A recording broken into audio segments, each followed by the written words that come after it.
Pilipino ako sa Cebu. Siya na ba si Trixie? No, she's our younger daughter, si Janine.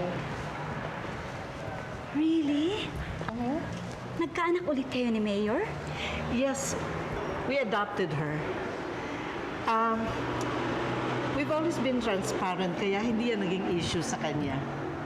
Janine, this is Dr. Ramirez, my classmate from med school.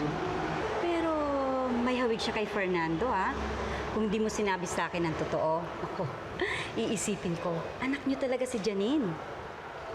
Yun nga ang sabi ng friends ni Mama at Papa. I remind them daw of Papa. Sa mukha, sa mannerisms, pati sa food na paborito niya. Indeed, Iha. Para kang babaeng Fernando. Amazing! Already, smile! 1, 2, 3. O, isa pa, ha? 1, 2, 3. Okay. Thank you, Mayor. Okay. Bilisan mo, ha? Para sa kalendaryo yan, ha? Okay po. Ako po Sige. Okay, back to work, guys. Oh. Mayor, magandang araw po. Gandang araw din. Gandang araw. Oh. Bakit ikaw lang dumaan dito? Akala ko kasama mo si Janine. Tumuloy na siya dun sa classmate niya. May gagawin daw silang project. Anyway, Oh. tuwang-tuwa sa kanya ang mga colleagues ko sa ospital. Talaga nakakatuwa naman si Janine. Alam mo naman eh. Sa supermarket dumaan si Dante kanina. Nagkita ba kayo? Hindi. Fernando,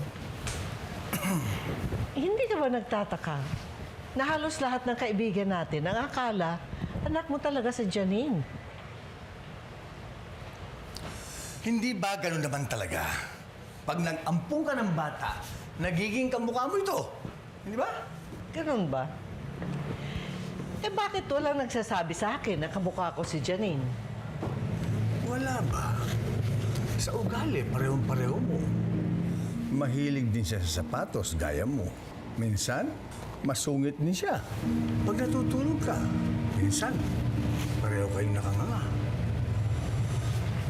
Ano? Well, yes. Baka sa habits. Baka yun nga nakuha niya sa akin. See? Nung iisipin sa akin lang nagmana si Janine. Pareho tayong nagpalaki doon. Kaya pareho nagmana sa atin si Janine.